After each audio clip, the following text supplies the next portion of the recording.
여야 의원 23명이 최순실 일가의 은닉 재산을 국고로 환수하기 위한 특별법 특검 수사 결과 최 씨는 220억 원대, 일가는 모두 2,700억 상당한 원대. 진척은 있었으나 재산 형성의 불법 사항과 은닉 사항에 대한 조사가 완료되지 못하였습니다. 예, 밤사이에 구속영장이 또 기각된 정유라 씨. 비록 구속은 면했습니다만 그게 무죄란 의미는 아닙니다. 어제 구속영장에 적힌 핵심 혐의, 이 핵심 혐의에 좀 주목할 필요가 있습니다. 바로 말세탁, 범죄 수익 은닉 혐의가 들어갔다는 거죠.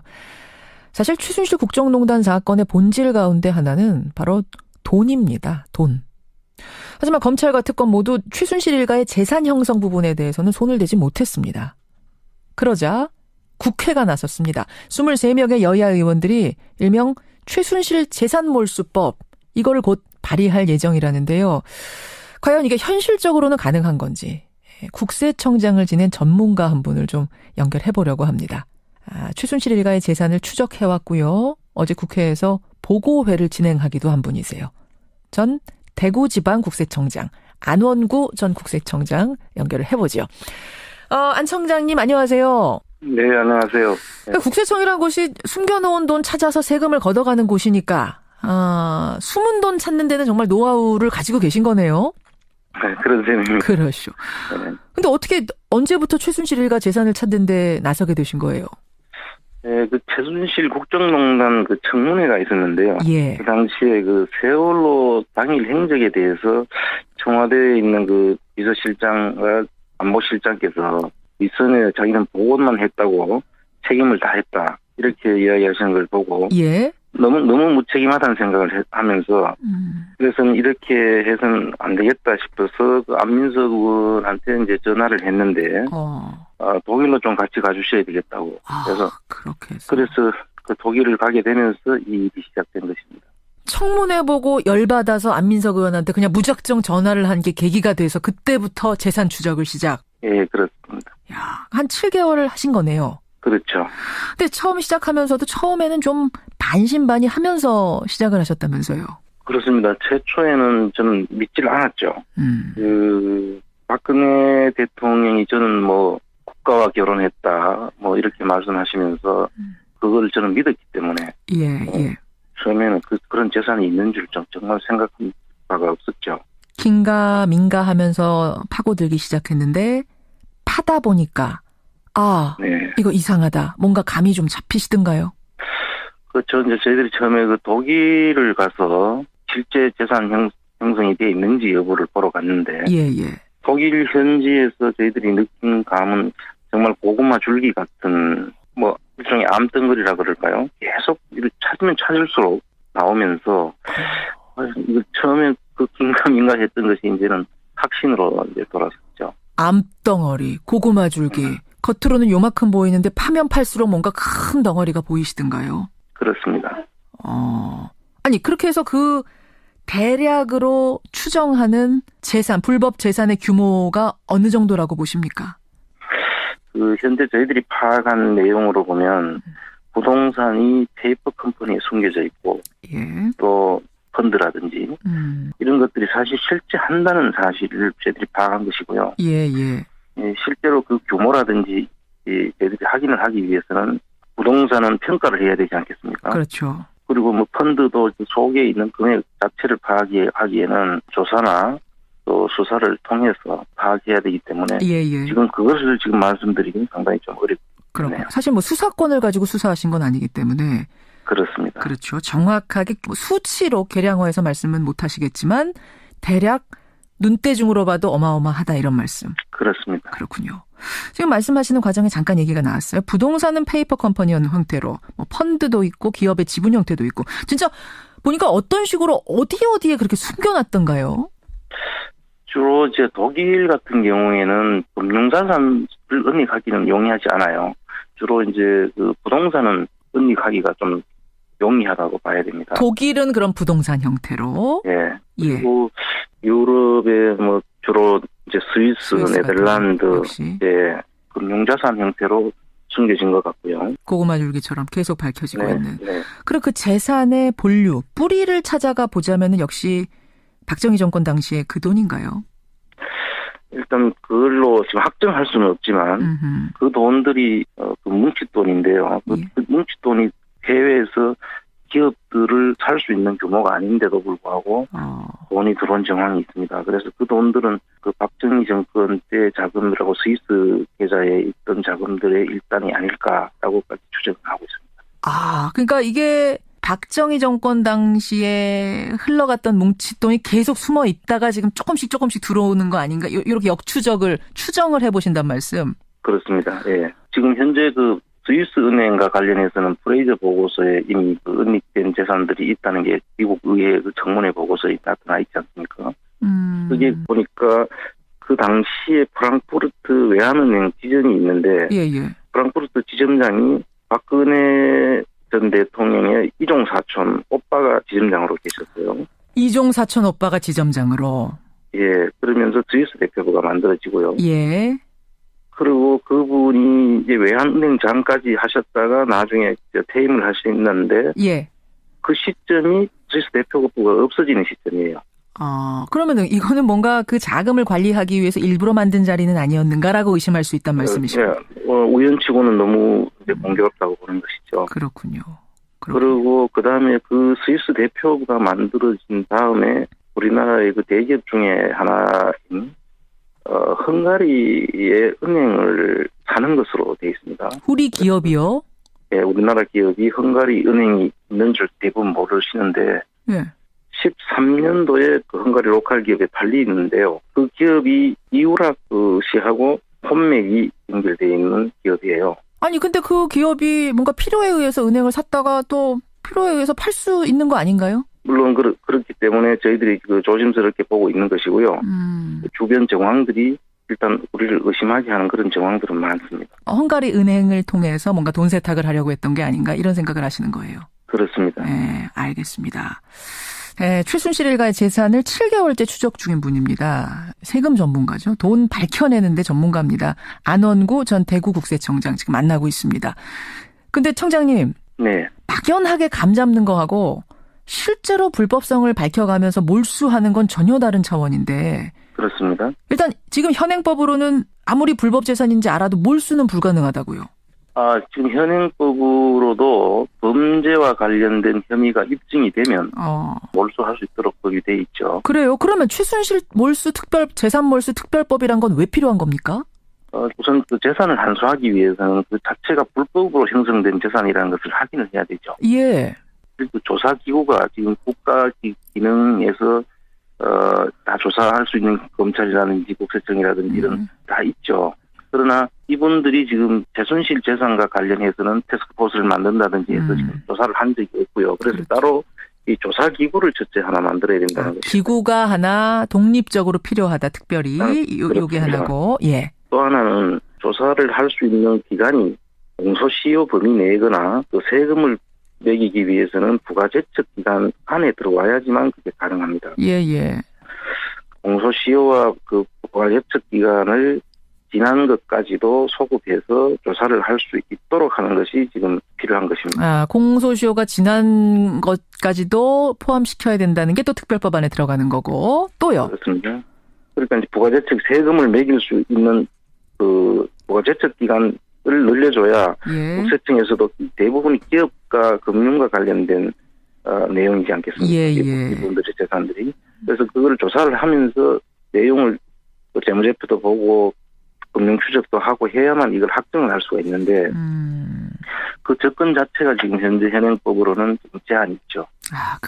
그래서 또 그것도 특별법으로 묶어야 한다 이런 말씀. 그렇습니다. 근데 이번 법안을 이제 주도적으로 발의하고 있는 안민석 의원은 근데 이거 특별법 제정이 좀 쉽지는 않아 보입니다라고 고백을 하시더라고요. 왜 그러시냐 했더니 이게 이제 박정희 시대의 통치자금까지 다 조사를 해야 되기 때문에 아마 자유한국당의 반대가 있을 거고 그 협치가 깨지는 걸 두려워하는 야당에서도 좀 머뭇거리지 않겠는가 이런 걱정하시던데 공감하세요? 저는 지금 현재 현실적인 어려움이 있을 수 있다고 저도 생각을 합니다. 그런데 이제 저희 생각은 지금 사실은 이 문제는 여야나 진보 보수 이런 거리가 보이시던가요? 그렇습니다.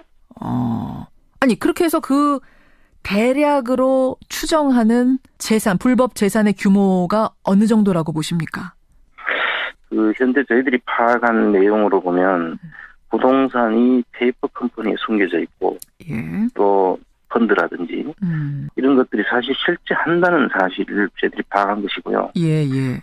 실제로 그 규모라든지 저희들이 확인을 하기 위해서는 부동산은 평가를 해야 되지 않겠습니까? 그렇죠. 그리고 뭐 펀드도 속에 있는 금액 자체를 파악하기에는 조사나 또 수사를 통해서 파악해야 되기 때문에 지금 그것을 지금 말씀드리기는 상당히 좀 어렵네요. 사실 뭐 수사권을 가지고 수사하신 건 아니기 때문에 그렇습니다. 그렇죠. 정확하게 수치로 계량화해서 말씀은 못 하시겠지만 대략 눈대중으로 봐도 어마어마하다 이런 말씀. 그렇습니다. 그렇군요.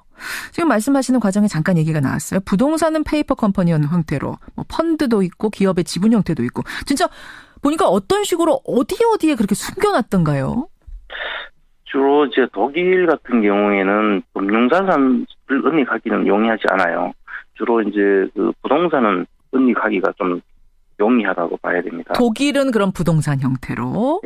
그리고 유럽의 뭐 주로 이제 스위스 네덜란드 금융자산 형태로 숨겨진 것 같고요. 고구마 줄기처럼 계속 밝혀지고 있는. 그리고 그 재산의 본류, 뿌리를 찾아가 보자면은 역시 박정희 정권 당시에 그 돈인가요?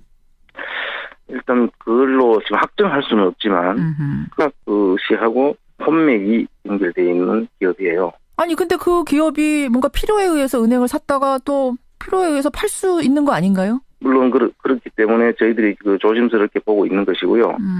주변 정황들이 일단 우리를 의심하게 하는 그런 정황들은 많습니다. 헝가리 은행을 통해서 뭔가 돈 세탁을 하려고 했던 게 아닌가 이런 생각을 하시는 거예요. 그렇습니다. 네, 알겠습니다. 최순실 일가의 재산을 7개월째 추적 중인 분입니다. 세금 전문가죠. 돈 밝혀내는데 전문가입니다. 안원구 전 대구국세청장 지금 만나고 있습니다. 근데 청장님. 막연하게 감 잡는 거하고 실제로 불법성을 밝혀가면서 몰수하는 건 전혀 다른 차원인데. 그렇습니다. 일단 지금 현행법으로는 아무리 불법 재산인지 알아도 몰수는 불가능하다고요. 지금 현행법으로도 범죄와 관련된 혐의가 입증이 되면 몰수할 수 있도록 법이 돼 있죠. 그래요? 그러면 최순실 재산 몰수 특별법이란 건 왜 필요한 겁니까? 우선 그 재산을 한수하기 위해서는 그 자체가 불법으로 형성된 재산이라는 것을 확인을 해야 되죠. 그리고 조사기구가 지금 국가 기능에서 다 조사할 수 있는 검찰이라든지 국세청이라든지 이런 다 있죠.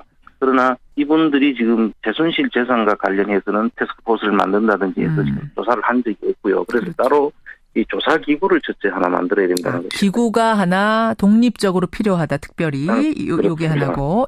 또 하나는 조사를 할 수 있는 기관이 공소시효 범위 내거나 또 세금을 매기기 위해서는 부가제척 기간 안에 들어와야지만 그게 가능한데요. 그 당시에 그 세월호 당일 행적에 대해서 청와대에 있는 그 비서실장과 안보실장께서 윗선에 자기는 보고만 했다고 책임을 다했다 이렇게 이야기하시는 걸 보고 너무 무책임하다는 생각을 하면서 그래서는 이렇게 해서는 안 되겠다 싶어서 그 안민석 의원한테 이제 전화를 했는데 독일로 좀 같이 가주셔야 되겠다고. 그래서 그 독일을 가게 되면서 이 일이 시작된 것입니다. 청문회 보고 열받아서 안민석 의원한테 그냥 무작정 전화를 한 게 계기가 돼서 그때부터 재산 추적을 시작. 그렇습니다.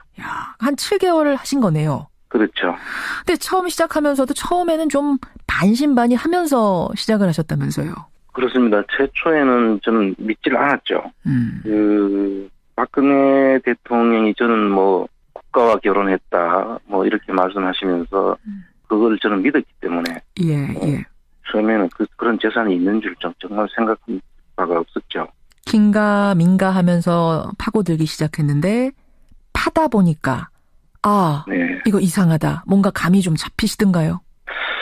저희들이 처음에 그 독일을 가서 실제 재산 형성이 되어 있는지 여부를 보러 갔는데 독일 현지에서 저희들이 느낀 감은 정말 고구마 줄기 같은 뭐 일종의 암덩어리라 그럴까요? 계속 찾으면 찾을수록 나오면서 이거 처음에 그 긴가민가 했던 것이 이제는 확신으로 이제 돌아섰죠. 암덩어리, 고구마 줄기.